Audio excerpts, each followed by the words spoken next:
Ngiyanibingelela abalandeli baleli khasi, ngiphinde ngibonge nje umusa nothando. uNkulunkulu ngithi akahlale eniphilise njalo, enipha amandla njalo niphumelele kona konke enikufisayo.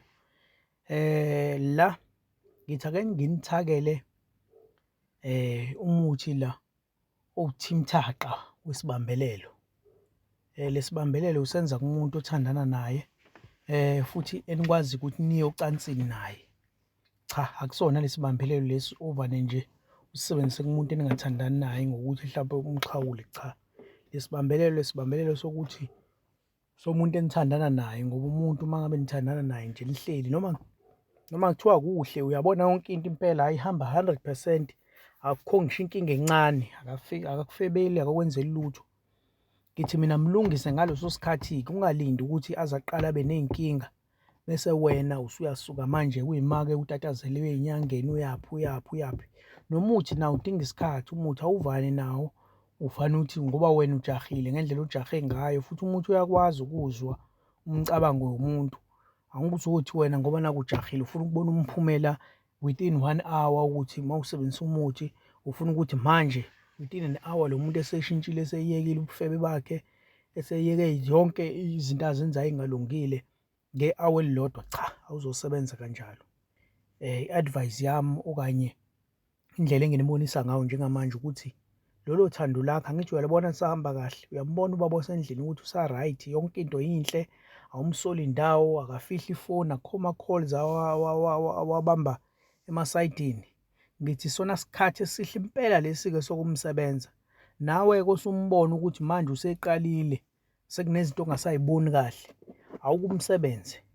Kanasi isibambelelo esilula, lesibambelelo as long as nisanje naye ocansini, sizombamba ngqi lesibambelelo. Uzodela yonke enye into ayenzayo, abheke wena kuphela. Hhayi, angingalandi kakhulu, awenze nje. Awuthole umuthi obizwa ngokuthi uLosilina, uthole lo muthi ekuthiwa umusa, bese uthole lo muthi ekuthiwa umzaneno, uthole imbune, uthole incamashela, bese uthola udelunina. Thola-ke lo muthi obizwa ukuthi isibushebushe, uyalizwa nawe igama sibushebushe. Bese uthola uzeneke, ikhubalo lelo. Bese uthola umuthi obizwa ngokuthi unakanjani okanye unakanjani. Bese uthola umuthi obizwa ngokuthi isinama. Bese uthola umuthi obizwa ngokuthi unginakile. Bese uthola umuthi obizwa ngokuthi untombi kayibhinci. Bese uthola amafutha enhlwathi, uthola amafutha emamba ehlaza, uthola amafutha embulu, uthola amafutha emvubu, uthola amafutha enkosazane. Namafutha enkosazane-ke lawo ungaze uy'hluphe ngale nkosazane yasolwandle.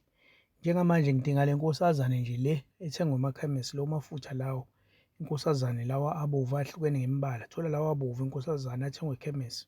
Uzokwenza njena-ke wena sisi, gcoba-ke umsele, gcoba lowo msele loyo, la ubabazi okanye ubaba azogqiba khona leyo khebuli okanye lelo payipi, ugcobe lo msele, bese ugcoba nasenkabeni.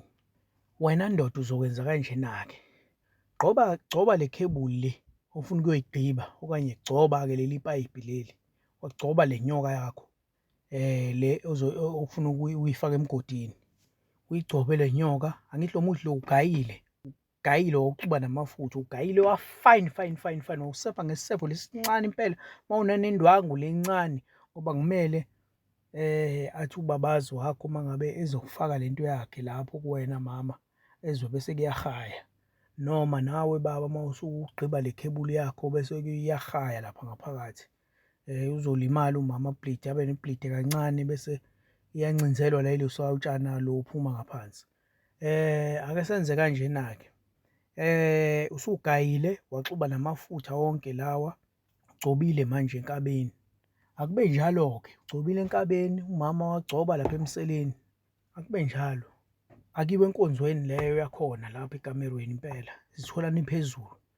Uzozwa indlela impela akhala ngayo ukuthi hhayi, nakho-ke lesikhathi impela wena mama nje ukuyena noma nawe baba ukuyena ngaleso sikhathi leso, uzoba nesikhathi la engazuthi mhlawumbe ubheke eceleni, ngaba ukuthi ukuphi la ungakhona mhlampe ungaphezulu wena ndoda noma kukanjani ngaleyo ndlela ekume ngayo.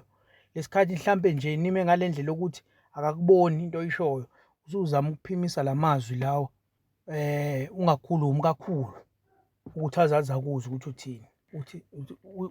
Usho nje kancane ngisho ungasho ngenhliziyo kodwa uwakhiphe lawo magama kube ngathi uyambuka ngaleso sikhathi noma kungathiwa anibhekene mhlampe ume ngendlela enye le ukuthi mhlawumbe ubheke kwenye indawo wena wenza le nto oyenzayo. Bese uyasho ukuthi ngenhliziyo nje ube nesikhathi la wenza le nto yakho ngenhliziyo ukuthi ngiyakubopha owami kuphela, owami kuphela, ngifuna unake mina kuphela, ngifuna ukuthi ivuke uma ngabe unami kuphela. Ukhuluma lapho wenza le nto yakho, wenza le nto yakho, uyamuva ngale ndlela yakhona le. Angizochaza okuningi kakhulu ngoba anginasiqiniseko sokuthi mhlampe kungenzeka ukuthi uyayidlala le video kanti uyidlala mhlampe kuney'ngane eduze. Wenze kanjalo njengoba ngisho-ke, umuthi wakho usalile uyawubeka, uphinde uyamphinda hlampe emva kwamasonto amabili umphinde ngawo lo muthi, uphinde umphinde futhi hlampe kuze kube kathathu nje kushiyana igaba kodwa hlampe zamasonto. Bese-ke uyawuyeka uthathe umuthi wakho uyawubeka uma kuwukuthi khona usalile. Uma uphelile uphelile futhi akunankinga. Uzobona lapho indlela azoba yiyona. Uyokuthanda ukufa, uyodela yonke into anayo. Uzokwazi ukuthi umuntu ekumele nje amnikeze nanoma mhlambe imali noma yini, uyohlezi ecabanga wena nje emicabangweni yakhe kakhulu. Ngithi uNkulunkulu akanibusise akaniphe amandla kukona konke enikufisayo, engathi ningaphumelela nje. Okunye-ke futhi-ke bengithi akucacise la, i-group le yemfundiso zika-WhatsApp ebengithe ngizoyivula makuqala u-Agasti, cha angisezoyivula-ke ngo-Agasti, mhlawumbe sekuyoze kuphusheleke ku-September ngenxa yokuthi nami khona okusangibambile nje kakhulu. So kufanele ngithi uma ngizovula le group yale mfundiso ngibe naso nami isikhashana sokuthi ngizokwazi ukuthi uma ngikhipha le mithi leyo hlobo lemithi ethile abantu ngikwazi ukubaphendula futhi lapha nalapha emibuzweni abazobe beyibuza. So njengokuthi nje ngiyazi ukuthi vele abantu abazobe belapha, abanye abantu asebethwasile banganikwa bhuku, abanye abantu abafisayo nje ukuthi balaphe nabo kodwa manje abangenawo amandla ukuthi bakhiphe lo 10,000 okuyinkomo yebhuku laMkhulu Dlumisa. Kodwa manje abathi cha, mina ngingakwazi ukuthi ngikhiphe 1,000 njalo ngenyanga for lesikhathi lesi esingango-10 months. Nabo-ke ngizobafundisa futhi isikhathi esingango-10 months, ngiloke njalo ngikhiphe iy'mfundiso njalo ngenyanga.